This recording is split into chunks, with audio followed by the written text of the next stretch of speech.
कुछ न्यायकण बिखेर कर अपनी न्याय प्रियता का परिचय दें। मुझे जन सामान्य ने वैष्णो देवी के नाम से विभूषित किया है।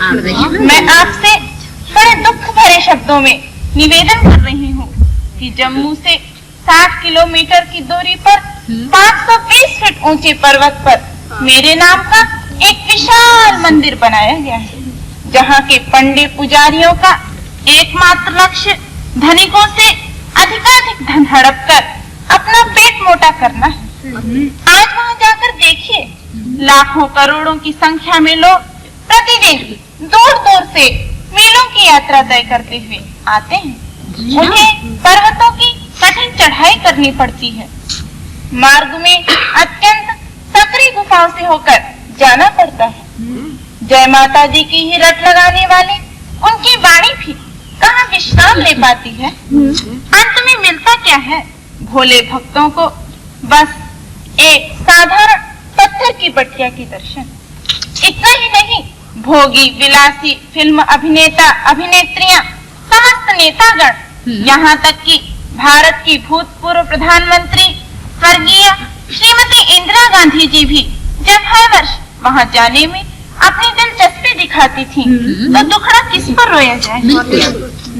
उस मेरे मंदिर के पास एक गुफा है, जिसके लिए कहा जाता है कि जो इसको पार कर वहाँ पहुँचेगा वह मोक्षगामी बनेगा। तभी पहले उसे पार करते हैं, तत्पश्चात आगे बढ़ते हैं। इस मंदिर को बने हुए 5000 वर्ष के लगभग हो गए। तब से न जाने कितने असंख्य नर नारी इस मोक्ष गुफा को पार कर चुके होंगे। अवश्य। यदि वास्तव में उन्हें मोक्ष की प्राप्ति हो गई होती, तो आज भारत की जनसंख्या घटकर समाप्त प्राय हो जाती। बिल्कुल। एक और बात मेरे दुख की सुनिए। मेरे मंदिर में धनलोलुपता इतनी हद तक बढ़ी हुई है कि अधिक चढ़ावा चढ़ाने वाले भक्त को देर तक दर्शन कराए जाते हैं, और कम चढ़ावा चढ़ाने वाले दरिद्र को बस पल भर के लिए, भले ही वह क्यों न कितने कष्ट उठाकर आया। ये अक्ल की अंधी जनता इतना ही नहीं, रात रात जागकर जोर से बोलो जय माता दी, उच्चे बोलो जय माता दी, मैं नहीं सुनिया जय माता दी आदि नारे लगवाकर अपनी जबान थकाते हैं। लगता है मेरे भक्त बहरे हो गए हैं, जो उन्हें पास बैठे हुए सुनाई नहीं पड़ता। मैं नहीं सुनिया जय माता दी। एक और बात मेरे समझ में नहीं आती कि सर्वशक्तिमान का अर्थ तो यह है जो बिना साधनों के सब कुछ कर सके। सर्वशक्तिमान तो परमेश्वर के बिना कोई हो ही नहीं सकता। इस भोली जनता ने एक तरफ तो मेरे साधन रूप 2 नहीं बल्कि 8 हाथ और मेरी सवारी शेर बना दी है। यदि मुझे साधनों की ही आवश्यकता है, तो मैं सर्वशक्तिमती कैसे हुई? मैं तो किसी की वर, कामना या याचना को भी पूरा नहीं कर सकती। फिर तो मेरी पूजा करनी ही व्यर्थ है। यह तो है मेरी दुर्दशा की करुण गाथा। मैं अपनी ही क्या कहूँ, औरों की दशा भी तो कम दयनीय नहीं। बिल्कुल ठीक मेरी ही जैसी दुर्दशा मिट्टी के माधव बने हुए लोगों ने नांगला देवी की भी बना डाली। अच्छा। इस समय पंजाब के पंडों ने उसके नाम का एक विशाल मंदिर भी बना दिया है, जिसका ध्येय भी इन्हीं पंडों द्वारा अमीरों से अधिकाधिक धन माल बटोरना ही। बस क्या अधिक कहूँ, मेरी वाणी में इतना सामर्थ्य नहीं कि वह अपनी गाथा का विस्तार से वर्णन कर सके। अस्तु न्याय की आशा करती हुई अपनी गाथा का अंत करती हूँ।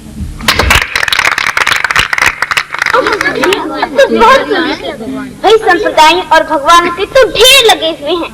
यहाँ रजनीश और हंसादी जैसे लोग भगवान बने घूमते ही रहे हैं। इस समय एक माता सती स्वरूपा जसजीत कौर अपने आप को नारी के रूप में ईश्वर का अवतार घोषित कर रही हैं। क्या कहने इनके। इसके पहले एक सखी संप्रदाय भी चला था, जिसके अनुयायी भगवान राम की सखी अपने आप को बताते थे, अर्थात सभी राम भक्त पुरुष स्त्री बनने का ढोंग रचते थे और कहते थे यही उपाय ईश्वर की प्राप्ति का है। लानत है, पुरुष जन्म पाकर भी स्त्री बनते रहे। क्या अधिक कहूँ, अब आप ही लोग सोचिए समझिए। छी छी, लानत है इनको कर्मों को। ये कौन से भगवान थे? मान्य विद्याधर जी एवं उपस्थित श्रोतृवृंद, हम थोड़ी बहनें यहाँ प्रतिनिधि के रूप में उपस्थित हैं। पर बातें तो और भी बहुत कहने की हैं। लोगों ने तो अपने नासमझी के कारण 33 कोटि देवाः इस शब्द में कोटि का वास्तविक अर्थ समझकर करोड़ लगा लिया और 33 करोड़ देवताओं की कल्पना भी कर ली। तो और क्या कहें, जिस हिंदू कहने वाली जाति के 33 करोड़ देवता यानी इतनी बड़ी आबादी में भी भारत में आधी से अधिक जनसंख्या के बराबर देवता ही देवता हो, वहाँ करो ना हम थोड़े से लोग क्या रोएंगे। जम्मू के एक आँख के अंधे गांव के पूरे किसी सेठ ने 33 करोड़ देवताओं का मंदिर भी बना दिया है। 33 करोड़ की संख्या में ये देवता गुलगुले से बैठा है। आप जम्मू के रघुनाथ मंदिर में आज भी देख सकते हैं, जहाँ मात्र सांड, उल्लू व कबूतरों के निवास कुछ नहीं। अब देखिए, किसी ने किसी से कहा 33 कोटि देव हैं, तो कोटि शब्द के दो अर्थ हैं। कोटि अर्थात करोड़, दूसरा कोटि अर्थात प्रकार। 33 कोटि देव हैं, ऐसा कहने का तात्पर्य हुआ 33 प्रकार के देव हैं। पर उस मूर्ख ने समझा 33 करोड़ देव हैं और बस अंध परंपरा चला दी। शतपथ ब्राह्मण में विदग्ध शाक्य याज्ञवल्क्य से पूछते हैं तत्केव देवाः याज्ञवल्क्येति, वे उत्तर देते हैं त्रयस्त्रिंशति। पुनः शाक्य जी पूछते हैं कतमे त्रयस्त्रिंशति, अर्थात वे 33 देवता कौन कौन से हैं। याज्ञवल्क्य जी उत्तर देते हैं अष्टौ वसवः, एकादश रुद्राः, द्वादश आदित्याः, ते एकत्रिंशति, अर्थात 8 वसु, 11 रुद्र, 12 आदित्य, ये कुल मिलाकर 31 तथा इंद्र और प्रजापति को मिलाकर 33 देवता हुए। इसी प्रकार महर्षि दयानंद ने भी सत्यार्थ प्रकाश में 33 देवताओं की संख्या गिनाई है। यजुर्वेद में भी इसी प्रकार 33 देव कहे हैं। ओम त्रया देवा एकादश त्रयस्त्रिंशाः सुराधसः बृहस्पति पुरोहिता देवस्य सवितुः सवे देवा देवैरवन्तु मां। इसी प्रकार 8 वस्तु अर्थात बसाने वाले पृथ्वी, जल, तेज, वायु, आकाश, सूर्य, चंद्र, नक्षत्र तथा 11 रुद्र अर्थात बुलाने वाले प्राण, अपान, व्यान, उदान, समान, नाग, कूर्म, त्रिकल, देवदत्त, धनंजय एवं जीवात्मा तथा 12 आदित्य यानी 12 महीने, ये 31वें। अब 32वां देवता इंद्र अर्थात बिजली हुआ। 33वां प्रजापति अर्थात प्रजापालक यज्ञ हुआ। 34वां देवों का देव महादेव परमात्मा है। इस प्रकार देव 33वें न कि 33 करोड़। इस प्रकार 33 देवताओं की यथार्थता मैंने आपके सामने रखी। अब मैं न्याय की बागडोर समादरणीय माता विद्याधरी जी को सौंपते हुए अपना स्थान ग्रहण करती हूँ।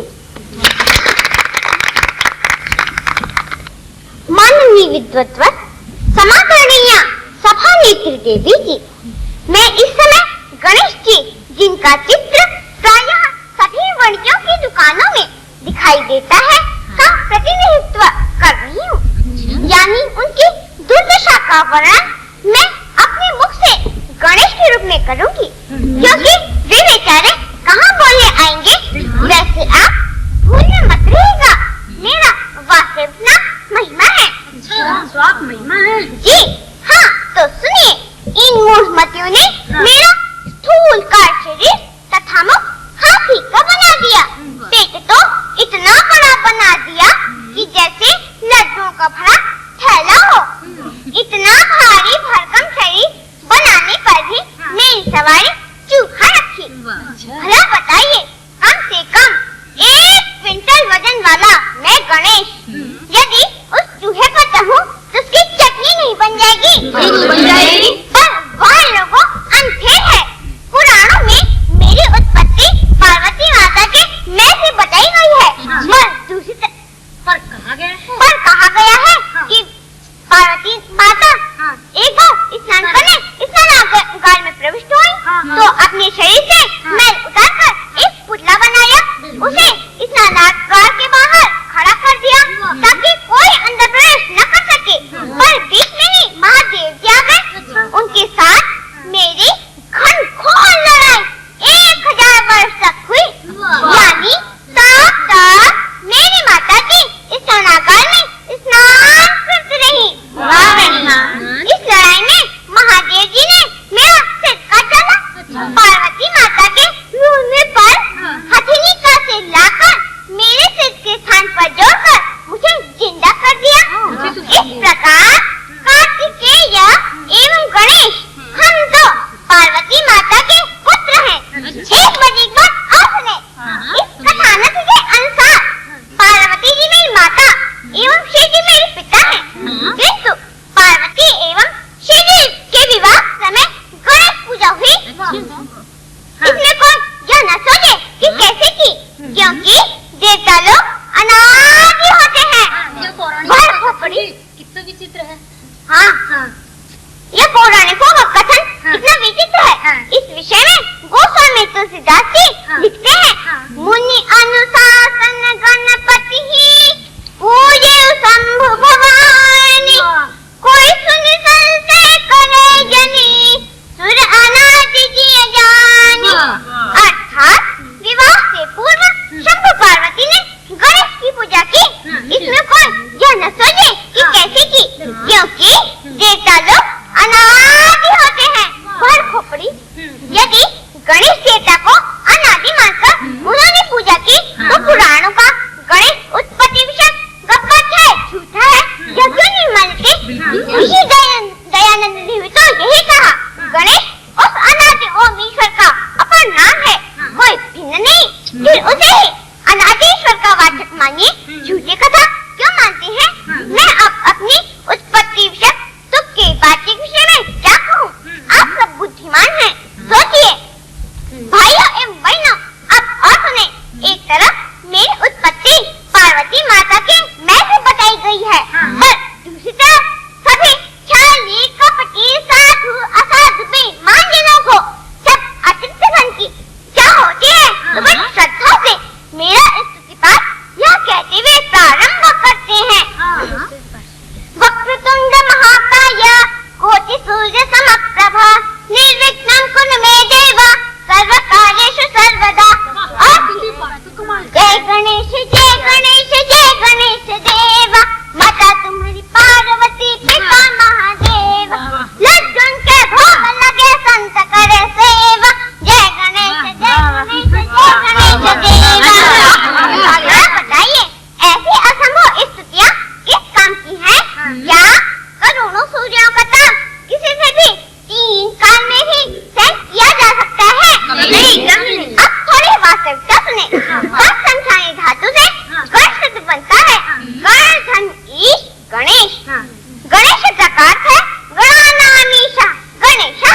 तभी संभव है कि गणेश शब्द का गणनायक या राजा सम्मान कर किसी मूर्तिकार या चित्रकार ने गणनायक के गुणों को देखकर गणेश के रूप की कल्पना इस प्रकार की हो कि राजा के कान, नाक बड़े सतर्क होने चाहिए, अतः हाथी के कान, सूंड लगाए हो, पेट बड़ा गहरा होना चाहिए, अतः पेट बड़ा करने आ दिया हो। यह सब कल्पना ही तो है। यदि ये कार्टून किसी मूर्तिकार ने गणनेता के लिए बनाए भी हो तो ये सच तो ही, फिर ये सारी बातें मेरी दुर्दशा के लिए है और तो कुछ नहीं। 10 कर लोग एक और लक्ष्मी की पूजा में व्यस्त हैं, पर दूसरी ओर मेरे ऊपर सिंदूर लेप रहे हैं। आज की जनता को तो यह भी नहीं पता कि परमेश्वर ईमानदार से खुश होता है। मैं तो समझ नहीं आता कि इन मूर्खों को ऐसी गप्पियां हाँकने, झूठी कथा कहानियां बनाने का समय कहाँ से मिलता था? क्या इनको अष्टाध्यायी नहीं याद करनी पड़ती थी और कुछ नहीं पढ़ना पड़ता था? अब देखो, सभी विवाह में गोकर के गणेश को बनवाकर वर और वधू से मेरी पूजा करवाई जाती है। एमएससी पास वर वधू की भी ऐसे समय पर अकल खराब हो जाती है कि वह भी गोबर के गणेश पूजने में लगे हैं। भाइयों एवं बहनों, मैंने आपको इतनी सच्चाई बताकर आपकी आंखें खोल दी हैं, झूठी बातों से सचेत कर दिया है। अब तक आप लोग इन छोटे गणेश जी की पूजा किया करते थे, जिनका सिर्फ पैर ही उन्हें लड्डू खिलाते थे। अब तो आपको मुझे लड्डू खिलाने चाहिए, क्योंकि मैंने आपको सच्चाई बताई है। अब आप को शुभ कार्य प्रारंभ करने से पहले इन लंबोदर गणेश के फोटो की पूजा मत किया करिए। यज्ञ करके उस परब्रह्म जो घट वासी है उसकी पूजा किया करिए। और हाँ, याद रखिएगा, मेरे लड्डू आप पर उधार हैं। सत्यशीले देवी, उपस्थित सज्जनों, विभिन्न देवी देवताओं का प्रतिनिधित्व करने वाली आप सभी बहनों की वक्तृताएं मैं बड़ी देर से सुन रही थी। मैं तो किसी का भी प्रतिनिधित्व नहीं कर रही, पर इतना कहना चाहती हूँ कि आप लोगों की मानवीय आकृतियाँ तज्जथा हनुमान, सीता आदि का ही अपलाप इन जड़ पूजकों ने नहीं किया, अपितु एतादृश लोगों ने अशरीरी तत्वों की भी शरीर रूप में कल्पना कर दुनिया के लोगों से उन्हें भी पूजने के लिए बाध्य किया। मैं कहने के लिए तो इस समय यह खड़ी हुई हूँ कि इन लोगों ने इतना ही नहीं, अपितु ऐसे लोगों ने जड़, वृक्ष, लता, गुल्म, कंकरीट आदि को भी देवी देवता की संज्ञा देकर भगवान बताकर अक्षत भोग आदि लगवा दिया। पहले वाले देवताओं से अभी इनका पेट नहीं भरा, अतः दूर्वा माई, कदली माई, तुलसी माता, इन सब की चंदन टीका सहित पूजा करा दी। वास्तविकता यह थी कि ये औषधियाँ हमारे शरीर के लिए परम गुणकारक हैं, पर इसे न जानकर इन स्वार्थांधियों ने लोगों को इनकी पूजा बताकर अंधेरे कुएं में ही डाल दिया। अब तुलसी की उपयोगिता को ही लीजिए। इसका नाम ही तुलाम अस्यति इति तुलसी, अर्थात जिसके अनुपम गुणों के कारण किसी से तुलना ही नहीं हो सकती, संकेत करता है कि यह एक महौषध है जो अनुपम है। चरक और सुश्रुत जैसे महत्वपूर्ण आयुर्वेदिक ग्रंथों में इसे वात, कफनाशक, हिचकी, बुखार, दर्दनाशक, खून खराबी, हृदय विकार आदि रोगों को दूर करने वाली औषधि कहा है। हिस्टीरिया एवं पुरुष दौर्बल्य जैसे महान रोगों की यह एक अचूक औषध है। इसी प्रकार दूर्वा शीतिका, धूप घास, जिसे ग्रामीण भाषा में दूबड़ा भी कहा जाता है, इसका शाब्दिक अर्थ है दूरवती, नाशयति, रोगान, साफ दूर्वा। यह पित्त कफनाशक होने के साथ साथ स्त्री रोगों के लिए महौषध है एवं घावों को ठीक करने वाली एंटीसेप्टिक है। अतः प्रत्येक घर में तुलसी का पौधा तथा दूर्वा घास एवं हरित की जैसी औषधियाँ होनी चाहिए। पर मूर्ख लोग यह सब तथ्य न जानकर इसकी उत्पत्ति की विचित्र कहानियां घड़ के बैठ गए। तज्जथा समुद्रशाही विष्णु जी के हाथ पैरों के टूटे हुए लोम समुद्र तट पर घास के रूप में उग गए। उसी का नाम धुर्वा है। तुलसी विषय गपोड़ा तो तुलसी उपाख्यान का देखते ही बनता है। तो जरा सुनिए, यह तुलसी देवलोक में जलंधर नामक पुरुष की पत्नी वृंदा के रूप में रहती थी। विष्णु द्वारा गड़बड़ी पैदा किए जाने पर यह अभिशप्त होकर मर्त्य लोक में तुलसी के रूप में पैदा हुई। देवलोक की दुष्ट स्त्री मर्त्य लोक में तुलसी के रूप में पूज गई। शालिग्राम की बटिया जो और कुछ नहीं, इनके विष्णु ही हैं। उस बटिया के साथ तुलसी का विवाह पौराणिक पंडित कराने लगे। भला बताइए, इतनी भ्रष्ट कथा के साथ तुलसी महौषधि का बेतुका संबंध जोड़कर रख दिया है, जिससे इनके गुणों एवं उपयोगी रहस्यों को भी लोग भूल गए। भला कभी वृक्ष और पत्थर का भी विवाह हो सकता है? बिना पदार्थ विद्या को जाने कोई भी शारीरिक लाभ या भौतिक सुख नहीं प्राप्त कर सकता। पर गप्पियों ने लोगों को इस शिक्षा से दूर कर ढोंग पूजा करवाकर दुख के गड्ढे में ही डाल दिया। चाहिए तो यह कि तुलसी आदि वृक्षों को उपयोगी स्वच्छ खाद आदि देकर उन्हें अच्छे प्रकार बढ़ाया जाए, न कि सिंदूर का टीका लगाकर धूप दीप जलाकर उसके सामने हाथ जोड़ने। सिंदूर में तो 12 होता है और उसका टीका लगाने से तुलसी का पौधा सूख जाता है। उसे सुखाकर क्या उसकी पूजा हुई? अब कहिए, हनुमान जी का प्रतिनिधित्व करने वाली मेरी बहन, आपको तो मनुष्य होकर पशु बनना पड़ा, पर इन्हें वृक्ष गुल्म होकर भगवती देवी बनने का सौभाग्य मिला। पर सब कुछ चौपट, अर्थ क्या निकला सिवाय मूर्खता फैलने के। इससे लोग इन वस्तुओं के सामान्य लाभों को भी भूल गए और जन समाज के लिए ये सब व्यर्थ हो गए। यानी इनसे रोग निवारण का कोई लाभ न उठाया जा सका। यह सब अनर्थ इन झूठी कथाओं के कारण ही हुआ। अस्तु, मैंने सोचा इन बेचारे जड़ वस्तुओं की वकालत करके इनकी वास्तविक उपयोगिता की ओर कौन दृष्टिपात कराएगा। अतः मैं बीच में ही खड़ी हो गई। क्षमा चाहती हूँ। माताओं, बहनों एवं भाइयों, अभी आप काली, दुर्गा, सरस्वती, लक्ष्मी आदि की दुर्दशा का वर्णन सुन रहे थे, पर मुझ विश्वकर्मा की भी स्थिति कम हास्यास्पद नहीं है। तो सुनिए, मुझ विश्वकर्मा की आप बीती। प्राचीन काल में एक बहुत बड़े शिल्पी विश्वकर्मा नाम के महापुरुष हुए हैं, जो अर्थवेद यानी शिल्प शास्त्र के आविष्कर्ता माने जाते हैं, जिन्हें सभी लोहार, कुम्हार आदि कारीगर अपना पूर्वज मानते हैं। ये गृह निर्माण, शस्त्र निर्माण, विमान निर्माण आदि कौशलों के धनी थे। इनके पिता प्रभास वसु एवं माता बृहस्पति की भगिनी योग सिद्धा लावण्यमयी है। कालांतर में अपने को परम भक्त भगवान का सेवक मानने वाले इन पूजकों ने इन इतिहास प्रसिद्ध महापुरुष विश्वकर्मा को विश्वकर्ता मान लिया और इनकी पूजा चला दी। सफेद लंबी दाढ़ी, किसी बाबा जैसी 4 भुजाएं, जिसमें किसी में पुस्तक तो किसी में कमंडल और वंशी आदि लिए बड़े आराम से इन्हें बैठा दिखाया जाता है। इनकी पूजा से प्रायः सभी परिचित हैं। बिहार, बंगाल, आसाम आदि प्रदेशों में जहाँ 7 सितंबर को यह पूजा होती है, वहीं हरियाणा, राजस्थान, पंजाब आदि में माघ मास की शुक्ला त्रयोदशी के दिन और पश्चिम के कई स्थानों में दशहरा के दिन भी इनकी पूजा की जाती है। और अंत में वही गति जो दुर्गा, काली, सरस्वती, लक्ष्मी आदि की इन लोगों ने कर रखी है कि इतना पूजन अर्चन सत्कार करने के बाद भी मेरे लिए इनके घर में स्थान नहीं है।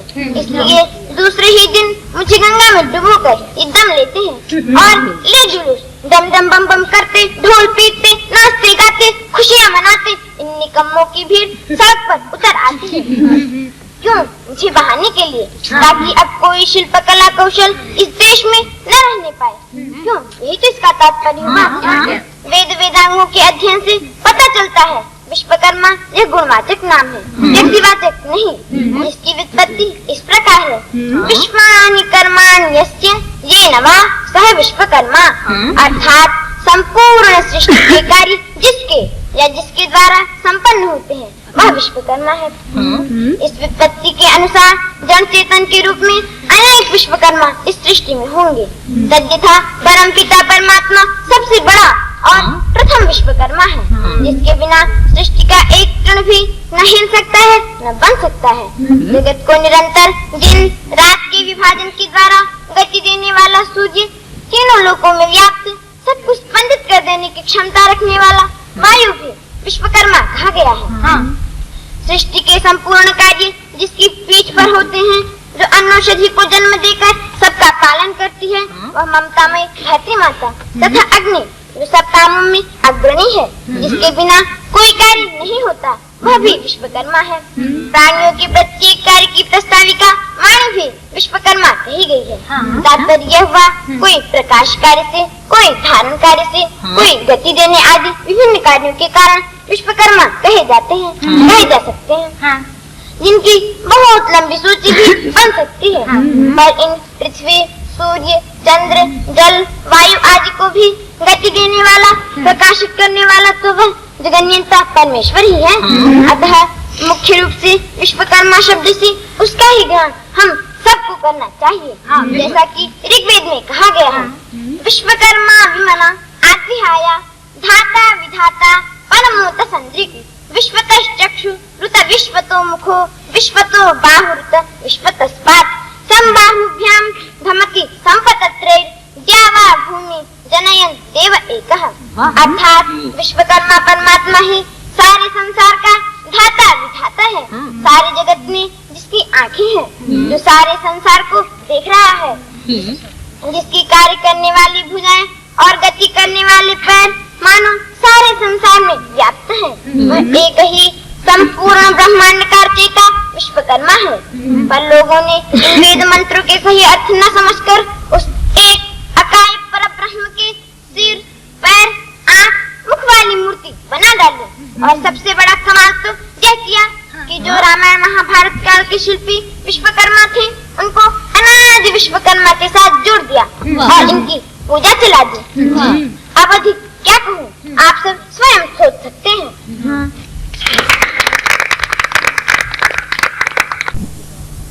भाइयों एवं बहनों, अति प्राचीन काल में श्री ब्रह्मा जी ने इस धराधाम को अलंकृत किया था।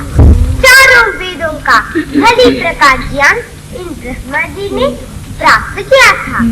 वे बड़े विद्वान थे। अतः लोगों ने उन्हें चतुर्मुख की उपाधि दे डाली। इसका अर्थ हुआ, चत्वारो वेदाः मुखे सन्ति यस्य सः चतुर्मुखः। अर्थात चार वेद हैं मुख में उपस्थित, जिसको वह ब्रह्मा जी हुए। यहाँ मध्यम पदलोपी बहुव्रीहि समास समझना चाहिए। पर बाद के लोगों ने उनकी इस उपाधि पर ध्यान न देकर ब्रह्मा जी की पुष्कर में एवं अन्यत्र भी ऐसी मूर्ति बनाई जिसके चार मुख थे। व्याकरण का ऐसे लोगों को ज्ञान नहीं, विद्या से काम नहीं, पढ़ते पढ़ाते नहीं, तो करें क्या? तो मोटी भी से एक और भी बात है, ब्रह्मा वस्तुतः परमात्मा का वाचक शब्द है। आगे चलकर पूर्वोक्त वेदज्ञ शरीरधारी पुरुष ने भी अपना नाम ब्रह्मा रख लिया। तो परमात्मा का कथन करने वाले एवं शरीरधारी ब्रह्मा में अंतर हुआ। पर नाम सादृश्य देखकर मूर्ति बनाने वाले श्रीमंतों ने यही प्रसिद्ध कर दिया, चार मुख वाले ब्रह्मा ही चारों वेदों के रचयिता हुए। पुराणकारों ने तो ईश्वर का अवतार ब्रह्मा को बताकर फिर उसकी ऐसी दुर्गति की है कि वे मनुष्य ही नहीं लंपट से प्रतीत होते हैं। मैं तो सोचती हूँ कि इस सभा को अलंकृत करने वाली माननीय माता विद्याधरी जी इन सब की काली करतूतों का, जिन्होंने देवी देवताओं के चरित्रों को कलंकित किया है, उनके विषय पर न्याय कर ही क्या सकते हैं? उनको तो परम पिता परमात्मा ही यथोचित दंडित कर सकता है। पुनरपि ईश्वर एवं धर्म विषयक व्यवस्था हम सभी उनसे चाहते हैं। सत्य ग्रंथों का प्रचार एवं वैदिक वाङ्मय की वेदों के रहस्य जानने तथा सत्य इतिहास को समझकर ही हमारे पाखंड दूर हो सकते हैं।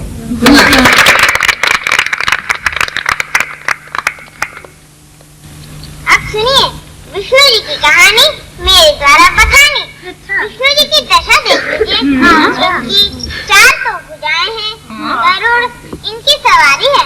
अब देख लीजिए समुद्र में पड़े ये सोए रहते हैं। लक्ष्मी इनकी पत्नी है और नाम इनका विष्णु भगवान है। जब ये सोए रहते हैं तो सृष्टि कौन चलाता है?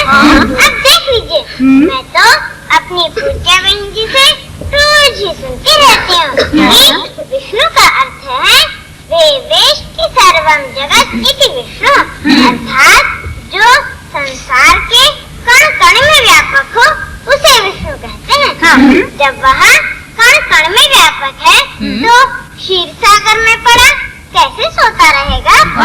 यज्ञ को विष्णु इसलिए कहा है क्योंकि अग्नि में डाले हुए पदार्थ सूक्ष्म होकर फैल जाते हैं।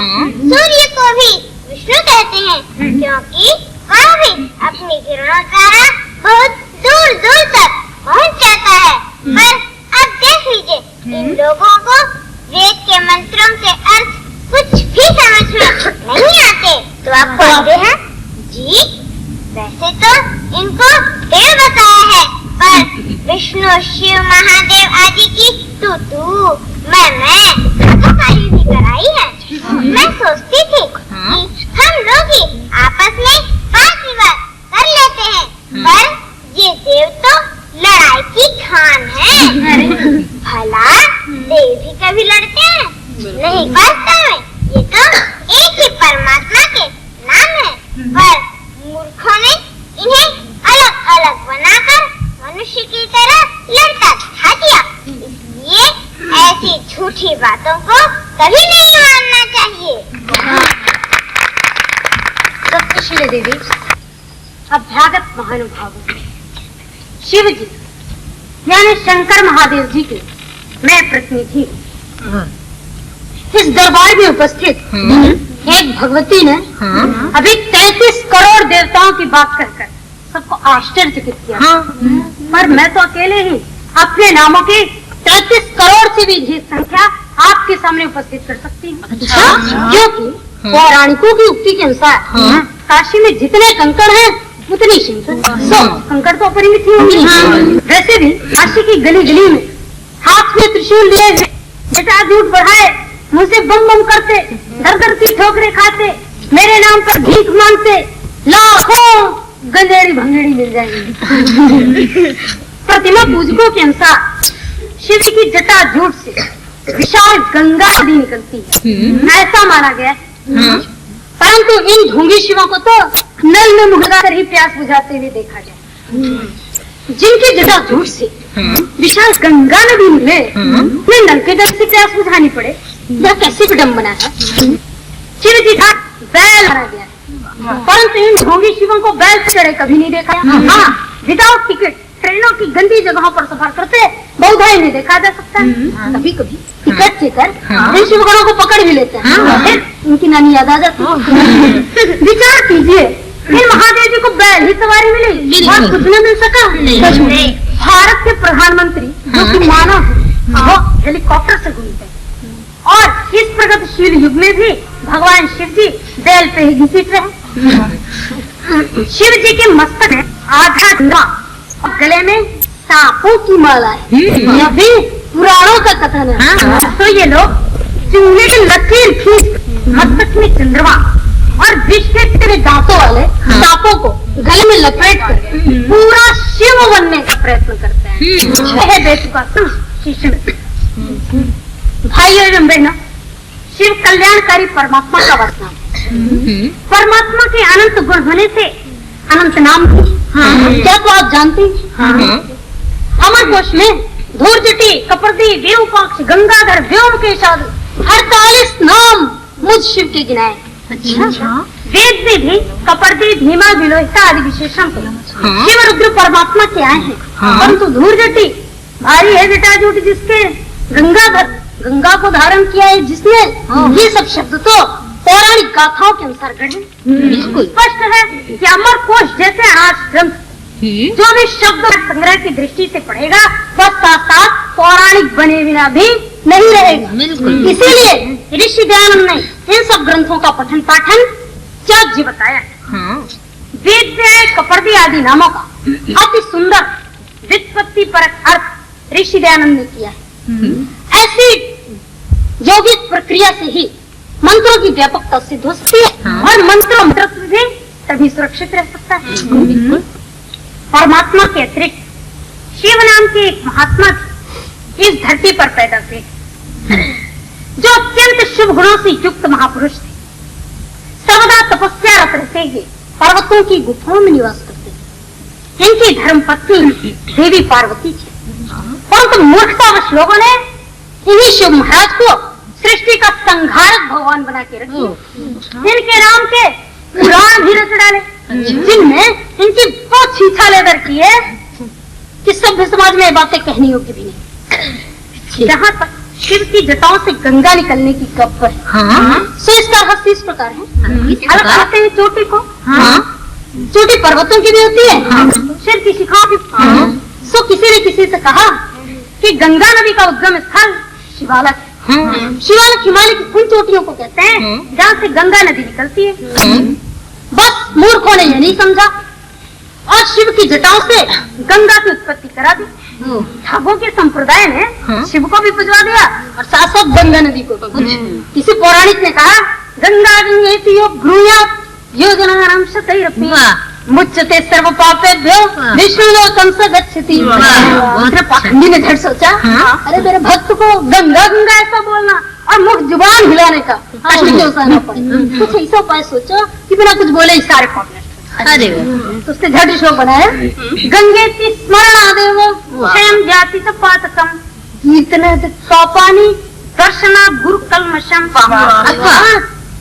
गंगा की स्मरण करने मात्र से सारे पाप नष्ट हो जाते हैं।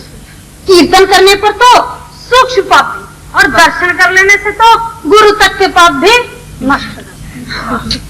बाहरी लोगों, पाप से बचने का तो बड़ा ही सस्ता उपाय तुम लोगों ने निकाल दिया। भगवान श्री कृष्ण महाराज कहते हैं अवश्यमेव भोक्तव्यम कृतम कर्म शुभम, अर्थात किए हुए कर्मों के फल कुफल अवश्य भोगने पड़ेंगे। और तो श्री कृष्ण का कीर्तन करने वाले एक झूठे पौराणिक भक्त कहते हैं पाप कर लो, उसके बाद गंगा का स्मरण मात्र कर लो तो कोई कुफल नहीं भोगने पड़ेगा। वाह, क्या बढ़िया पाप करने का लाइसेंस है।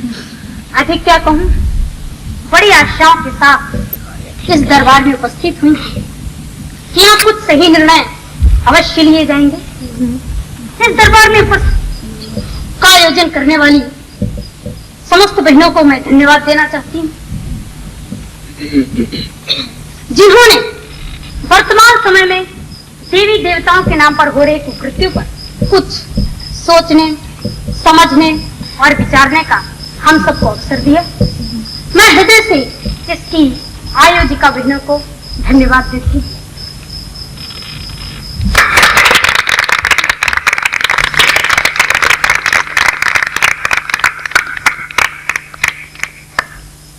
आदरणीय महानुभाव, मेरी स्नेहिल नन्ही एवं समवयस्का बहन, बहुत दिनों से गुफाओं एवं कंदराओं में निवास करने के पश्चात मैं जब भारत के निचले भूभाग पर उतर कर आई तो अचानक ही यहाँ सम्मिलित होने का सौभाग्य मुझे मिला।